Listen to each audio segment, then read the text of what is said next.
Muito bem, estamos aqui de volta para mais uma aula da nossa Escola Bíblica Dominical com a revista da CPAD. Na nossa Escola Bíblica Dominical, nós estamos estudando a Igreja de Jerusalém, um modelo da igreja primitiva para nós hoje. E hoje nós iremos abordar mais um tópico interessante da Igreja de Jerusalém, que era uma igreja cheia do Espírito Santo. No dia de Pentecostes eles foram cheios, mas não foram só cheios em Atos capítulo 2. Conforme a perseguição aumentou, eles oraram e novamente foram cheios do Espírito Santo em Atos capítulo 4. O texto áureo da nossa lição está em Atos 4:31, que diz assim: E tendo orado, moveu-se o lugar em que estavam reunidos, e todos foram cheios do Espírito Santo e anunciavam com ousadia a palavra de Deus. Só de olhar esse verso, vemos algo importante: tendo orado. Se queremos ser cheios do Espírito Santo, é preciso orar. É preciso clamar. Mas quando eles oravam, moveu-se o lugar porque Deus se movimentava no meio deles, assim como o Espírito movia sobre a face das águas, o Espírito movia na igreja primitiva de Jerusalém. E moveu-se o lugar em que estavam, todos foram cheios do Espírito Santo. Interessante, todos foram cheios. Eles já não tinham sido cheios em Atos 2, verso 4, aqui são cheios de novo. E como é que isso funciona? Nós devemos sempre procurar nos encher do Espírito Santo. Viver uma vida cheia, plena do Espírito Santo é algo que nós devemos buscar, nos encher do Espírito Santo. E isso acontece através da oração. E olha só, esse enchimento do Espírito Santo faz com que eles anunciem a palavra de Deus com ousadia. Qual é a verdade prática? É que uma igreja cheia do Espírito Santo suporta aflições, ora com poder e ousa a dar o seu testemunho cristão, fala com ousadia. A leitura bíblica em classe se encontra em Atos dos Apóstolos, capítulo 4, verso 24 a 31, onde lemos: E ouvindo eles isso, unânimes levantaram a voz a Deus e disseram: Senhor, tu és o Deus que fizeste o céu e a terra e o mar e tudo que neles há, que disseste pela boca de Davi, teu servo, porque bramaram os gentios e os povos pensaram coisas vãs. Levantaram-se os reis da terra e os príncipes e se ajuntaram a um contra o Senhor e contra o seu ungido. Eles estão orando e estão clamando aqui o Salmo 2.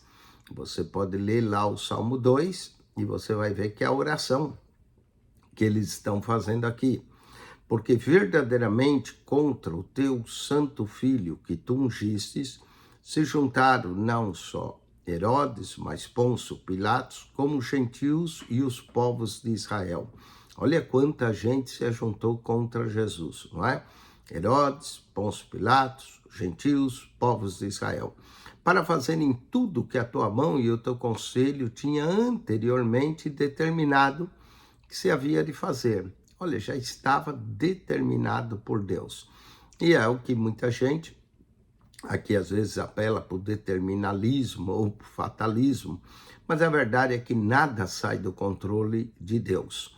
Deus já tinha determinado anteriormente, tanto tinha determinado que registrou nas Escrituras, e a oração deles é o cumprimento do Salmo 2. E agora eles continuam. Agora, pois, o Senhor olha para suas ameaças e concede aos teus servos que falem com toda ousadia a tua palavra. Qual é a oração deles? Dai-nos ousadia para falar. Enquanto estendes a mão para curar, para que se façam sinais e prodígios pelo nome de teu santo filho. Então, os sinais e os prodígios e as curas acontecem como resultado da proclamação da palavra de Deus com ousadia. E tendo orado, moveu-se o lugar em que estavam reunidos, e todos foram cheios do Espírito Santo e anunciavam com ousadia a palavra de Deus.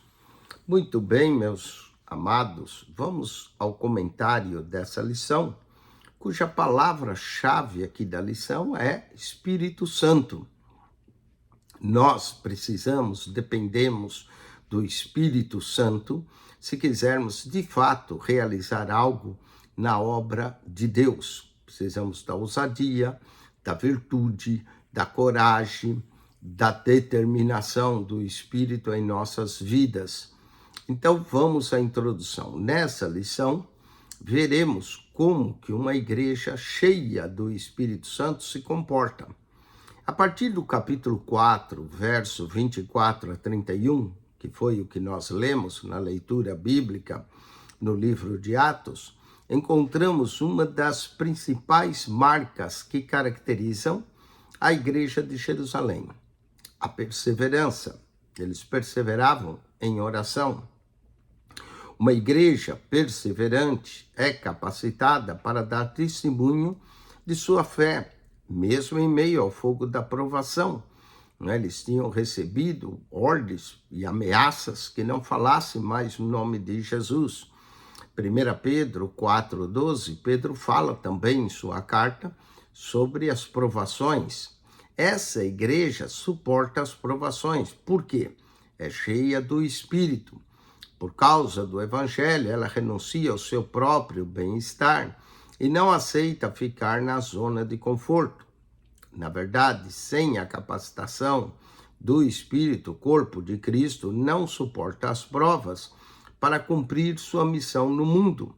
Outra marca dessa igreja é que ela é uma igreja cheia do Espírito Santo e ela tem a capacidade de orar com poder e, por isso, impactar o mundo ao seu redor. Esta oração fortalece a igreja, capacita a testemunhar de maneira eficaz. Da mesma forma, uma igreja cheia do Espírito Santo é marcada pela ousadia para proclamar o Evangelho com poder e, por isso, se tornar relevante para o mundo. Vamos a uma igreja perseverante. A igreja perseverante, ela tem algumas qualidades ou virtudes. Primeiro aqui, ela suporta o sofrimento. Jesus disse: no mundo tereis aflições. Olha só o que vai acontecer aqui. Após sua pregação, junto à porta formosa do templo, Pedro e João foram levados presos. Atos, capítulo 4, verso 3. E posteriormente ameaçados por pregarem no nome de Jesus. Atos, capítulo 4, versículo 17. Foi dito a eles que não falasse nem ensinasse mais no nome do Senhor. E a ordem vinha das autoridades judaicas da época, as autoridades religiosas que estavam ameaçando eles e determinando isso. Lemos assim, Atos 4, 17. Mas, para que não se divulgue mais entre o povo, ameacemo-los, para que não falem mais nisso em nome a homem algum. Qual nome? O nome de Jesus. E chamando-os, disseram absolutamente que não falasse nem ensinasse no nome de Jesus. A ordem era clara, mas os apóstolos estavam dispostos a pagar o preço de não segui-la. Eles suportariam tudo por amor a Jesus. Agiam com perseverança. O nome de Jesus sempre incomoda as pessoas, não é? As pessoas não se importam se a gente falar Deus te abençoe, mas quando nós falamos Jesus te abençoe, Jesus te salva, as pessoas têm problema. Até Frank Graham escreveu um livro, o nome, não é? Que a gente pode falar em nome de Deus, mas só não podemos falar no nome de Jesus, porque o nome de Jesus incomoda muita gente, não é? E eles aqui, apesar da ordem clara, eles estavam dispostos, eles suportariam tudo pelo amor a Jesus, agiriam com perseverança, e isso só foi possível porque Pedro, que falava por si, pelos demais apóstolos, havia sido cheio do Espírito Santo. Atos 4, verso 8. Então, Pedro, cheio do Espírito Santo, lhes disse, Pedro fala sempre cheio do Espírito. O tempo verbal do grego usado no verso 8, cheio, aqui demonstra que o apóstolo já havia sido batizado no Espírito no dia de Pentecostes, foi revestido novamente do poder do alto. Uma igreja continua, não só é cheia uma vez, mas continua sempre sendo cheia do Espírito. E é isso que leva-nos a suportar as provas e o sofrimento e falar a palavra de Deus com ousadia. Esse é o ponto 2. Essa igreja não negocia os seus valores. Quando a classe sacerdotal intimou os apóstolos e lhes deram ordem expressa para que eles não falassem nem ensinassem no nome de Jesus, a resposta dos apóstolos está em Atos 4,19. Responderam, porém, Pedro e João e lhes disseram, julgai vós se é justo diante de Deus ouvir-vos antes a vós do que a Deus. Em outras palavras, os apóstolos afirmaram que não negociariam a sua fé, que não abririam mão dos valores da fé que haviam recebido, pois eles são sempre inegociáveis. Uma das marcas de uma igreja que perdeu ou está perdendo o poder do Espírito é a sua aceitação de princípios e práticas que até afrontam as Escrituras. Onde já se viu uma igreja não falar mais no nome de Jesus? Tem algo errado aqui. Vamos então, nós devemos estar convictos de nossa fé. Uma igreja cheia do Espírito Santo está convicta da sua fé. Ela não se apoia em suposição, mas em fatos. Olha o 4:20. Porque não podemos deixar de falar do que temos visto e ouvido. Os primeiros cristãos não apenas ouviram sobre Deus, mas também testemunharam suas obras, viram o que aconteceu, então não podiam deixar de falar. A convicção era grande, a coragem maior ainda, e a ousadia vinha do Espírito. Quando Felipe pregou em Samaria, os samaritanos também se convenceram, porque ouviam e viam os sinais que Felipe fazia. Não é? Então, note que a palavra deve ser pregada com sinais e maravilhas, porque ela vai produzir mais efeito. Atos 8:6, e as multidões unânimes prestavam atenção ao que Felipe dizia, porque ouviam e viam os sinais que ele fazia. Uma pregação que se resume apenas em palavras é boa, mas uma pregação que tem palavra, mais sinais e maravilhas, realmente chama muito mais a atenção dos ouvintes. Alguém já disse que Deus é plenamente obedecido no céu, porque lá ele é visto, enquanto na terra muitas vezes é desobedecido, e muitas vezes, diga-se de passagem, por ser apenas ouvido. No entanto, a igreja que está cheia do Espírito não apenas proclama a palavra, mas também manifesta a obra de Deus, o poder de Deus. Romanos capítulo 15, versículo 18 e 19, lemos assim na carta de Paulo aos Romanos 15 e 18. Porque não ousaria dizer coisa alguma que Cristo por mim não tenha feito, para a obediência dos gentios, por palavras e por obras, pelo poder dos sinais e prodígios na virtude do Espírito de Deus, de maneira que desde Jerusalém e arredores até o Ilírico tenho pregado o Evangelho de Jesus. Mas note, pregou o Evangelho com poder, com sinais, com maravilhas. E essa é a marca de uma igreja verdadeiramente pentecostais. Sinais, maravilhas acontecem. Jesus é poderoso, tanto em palavras quanto em obras, e nós temos que fazer a obra como Jesus a realizou. Lucas 24:19. Bom, a sinopse tópico 1. A igreja primitiva enfrentou perseguições, mas permaneceu firme na fé e na sua missão. Vamos ao ponto 2 da nossa lição. Uma igreja que ora, e ora com poder. Toda oração tem que ser dirigida a Deus com propósito. Eles oravam com propósito. Observemos a oração que nós lemos da leitura bíblica em Atos 4, 24 a 30, que os crentes oram para que Deus seja glorificado por meio do evangelismo de poder, de um evangelho que proclama sinais, maravilhas. Eles, na sua oração, eles dizem, não é, para que Deus estenda as suas mãos e realize sinais e maravilhas no nome de Jesus. Atos 4, 29. Agora, pois, Senhor, olha as suas ameaças, ousadia. Em verso 30, enquanto estendes a mão para curar e para que se façam sinais e prodígios pelo nome do teu santo Filho Jesus. É isso. Tem que haver sinais, prodígios, maravilhas pelo nome de Jesus. Eles oraram com propósito e por isso foram específicos. Não foi, portanto, aqui uma oração vaga. Nela, eles oram para que Deus exerça a sua soberania, para que Deus haja no meio deles, para que Deus cure, para que Deus dá-lhes poder para testemunhar.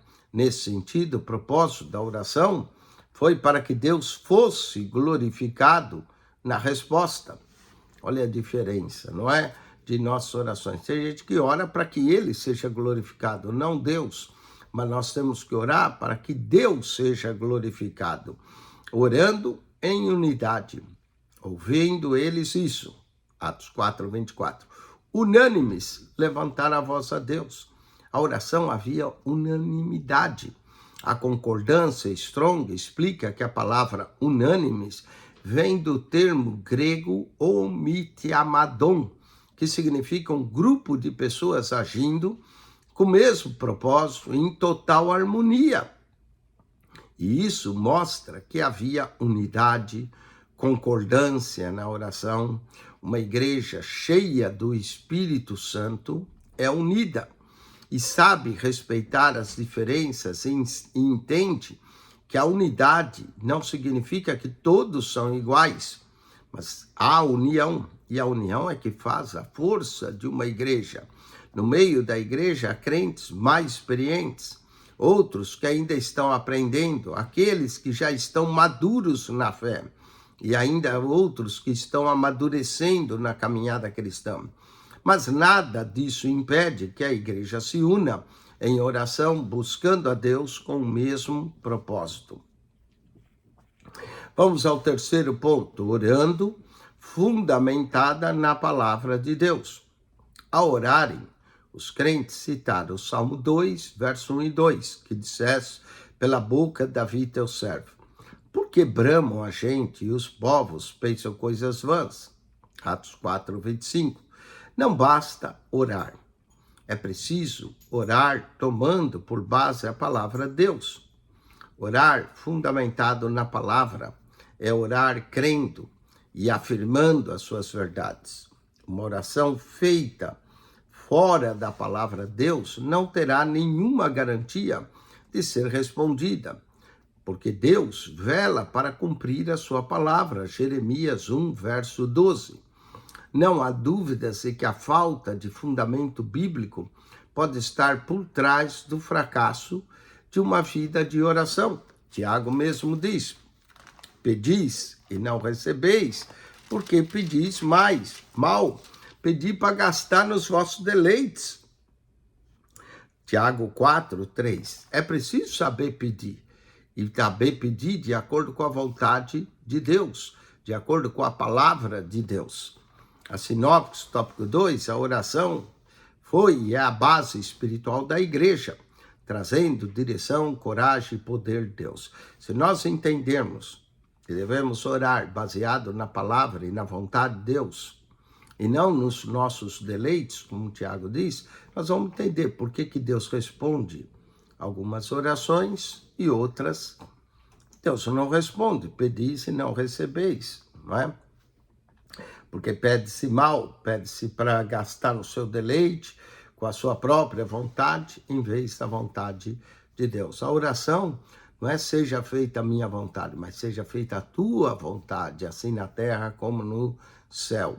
Orar não é convencer Deus a fazer o que a gente quer. Orar é pedir a vontade de Deus sobre nossas vidas, que a vontade de Deus seja feita na terra como ela é feita no céu. Vamos mais adiante. Uma igreja ousada no seu testemunho. Não era uma igreja que só orava, era uma igreja que testemunhava. Hoje em dia tem muitas igrejas que até oram, mas não sai para testemunhar, não dá testemunho, ora e pede poder só para eles, querem ficar apenas falando em línguas, profetizando entre eles, o que é muito bom, mas a igreja tem que testemunhar, tem que anunciar a palavra com ousadia. E ousadia é ir para o mundo, ir enfrentar os incrédulos com a palavra de Deus, levar o evangelho. Então é estar na batalha, vai ter confronto sim. Os crentes oraram conscientes dos obstáculos que estavam enfrentando. Olham para as suas ameaças, eles não ameaçaram. Já foi dito que uma igreja cheia do Espírito é uma igreja perseverante. Ela suporta a oposição, o sofrimento, por causa do Evangelho, por amor a Cristo. Deve ser destacado ainda que uma igreja verdadeiramente bíblica vai sofrer rejeição e oposição. Nós estamos lutando contra forças malignas que dominam as pessoas. Então, vai ser normal essa oposição por causa do Evangelho. E, na verdade, todos os que querem viver piamente em Cristo Jesus padecerão perseguições, 2 Timóteo, capítulo 3, verso 12. Uma igreja que procura se ajustar à agenda do Estado, do governo, perdeu a sua autoridade espiritual e perde a sua legitimidade bíblica. Vamos ao ponto 2, ousadia no exercício dos dons espirituais. O evangelista nos informa que, tendo eles orado, todos foram cheios do Espírito Santo, Atos 4:31. No ensino de Lucas, como também no de Paulo, em 1 Coríntios 14:12, Efésios 5:18, não vos embriagueis com vinho, mas enchei-vos do Espírito, 1 Coríntios 14:12, leiamos esse verso, nos diz assim: assim também vós desejais dons espirituais e procurais sobejar neles para a edificação da igreja. Temos sim que desejar dons espirituais, temos que procurar sobejar neles para que a igreja seja edificada. Então, vemos aqui que o enchimento do Espírito está diretamente relacionado à prática dos dons espirituais na igreja, para edificação. Não se trata, portanto, de uso de uma frase de efeito, muito comum hoje. Pessoas que querem produzir frases de efeito, coaching, enfim, não é? Estão trazendo um mundo para dentro da igreja porque perderam a graça, a unção do Espírito. No livro de Atos dos Apóstolos, é o Espírito quem dá o crescimento à igreja e opera milagres extraordinários. Na igreja ordinaria, nós criamos programas, não é? Criamos estratégias de marketing para encher a igreja. Mas enche a igreja, sim, enche sim. Mas que tipo de igreja que enche? Enche uma igreja cheia de pessoas mundanas que não se converteram na verdade, não é? Não houve aquela conversão genuína como no livro de Atos. Não somente por meio dos apóstolos, mas também pelos demais cristãos, nós vemos a ação do Espírito de Deus entre eles. E é o Espírito de Deus que realiza as obras. Atos 6, versos 3 e 5, Atos 8, 5 a 7, e Atos 13, 9. Portanto, devemos nos encher, sim, do Espírito de Deus para que seus dons tragam à igreja a edificação. Vamos ao terceiro e último ponto, ousadia na exposição da palavra. As Escrituras dizem que após a oração da igreja, todos foram cheios do Espírito Santo e anunciavam com ousadia a palavra de Deus, Atos 4:31. É interessante observarmos o uso da palavra ousadia nesse texto. Ela aparece, por exemplo, também em Atos 4:13, para referir a coragem de Pedro e João quando foram interrogados pelos anciões e escribas. E também o cristão mostra que o cristão cheio do Espírito se torna corajoso em uma vida cristã. Ele tem coragem, ele prega a palavra com poder. Ele é movido pelo Espírito Santo. Com a igreja, anuncia o evangelho com ousadia e sem temer oposição, que é natural que venha a oposição, porque o evangelho verdadeiramente pregado vai incomodar as pessoas. Vamos à conclusão.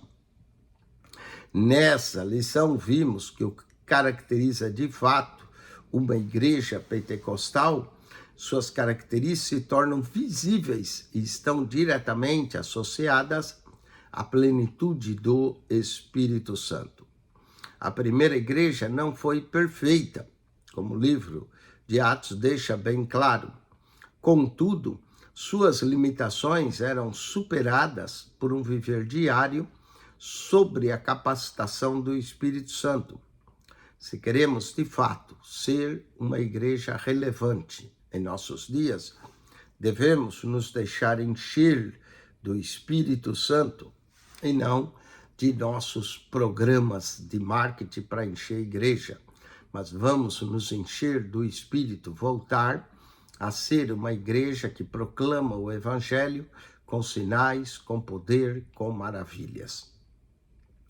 Vamos à revisão do conteúdo dessa lição, através de algumas perguntas. Primeiro, suportar provas e sofrimentos é uma marca de que tipo de igreja?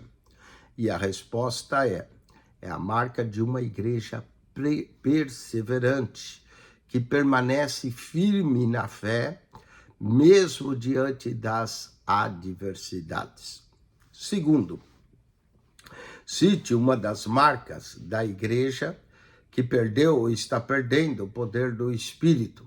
Vamos lá, e a resposta é: uma das marcas de aceitação de princípios e práticas que afrontam as Escrituras. Quando nós começamos a aceitar dentro da igreja aquilo que as Escrituras claramente rejeitam, é uma igreja que o poder está ficando, tá igual a igreja de Laodiceia, trancando Jesus para o lado de fora. Vamos ao terceiro ponto. O que podemos observar em Atos 4, verso 24 a 30? E a resposta é: a igreja reunida, clamando para que Deus seja glorificado por meio de um evangelismo de poder. Quarta pergunta. No ensino de Lucas, de acordo com a lição, aqui o enchimento do Espírito está relacionado. E a resposta é: está relacionado à prática dos dons espirituais na igreja cristã. Quinta e última pergunta. A palavra ousadia se refere a quê em relação a Pedro e a João? E a resposta é: se refere à coragem de Pedro e João quando foram interrogados pelos anciões e escribas.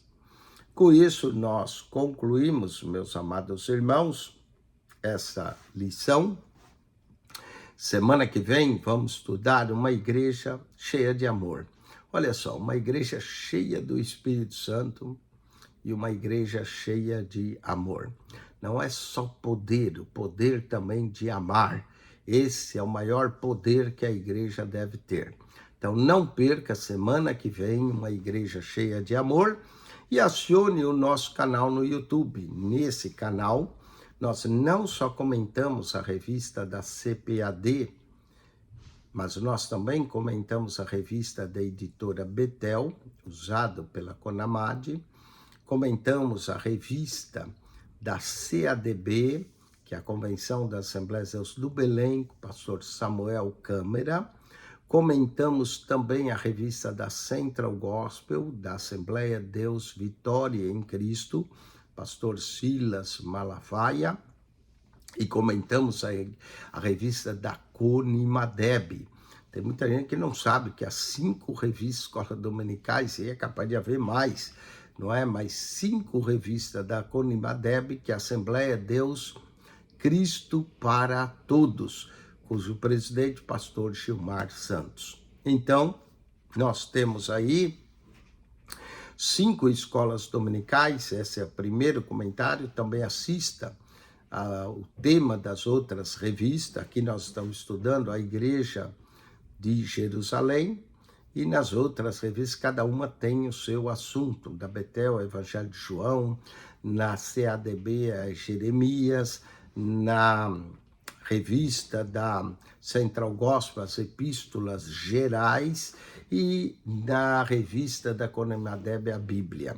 Então não perca esses comentários maravilhosos dessa lição e a revisão das lições de Escola Bíblica Dominical. Deus te abençoe, acione nosso canal para mais vídeos. PR Eugênio Piacentini. Se você assistiu essa aula, coloque aí o sinal de joinha. É sempre bom assistir o vídeo na sua inteireza e assista várias vezes. Volte, repita, assista por inteiro. Tudo isso ajuda o algoritmo do YouTube perceber que esse canal é relevante, está trazendo algo de bom para as pessoas. PR Eugênio Piacentini, o canal da Bíblia. Subscreva, divulgue, fala para os seus amigos, familiares, para que mais pessoas assinem o nosso canal e sejam abençoados pelo conteúdo desse canal.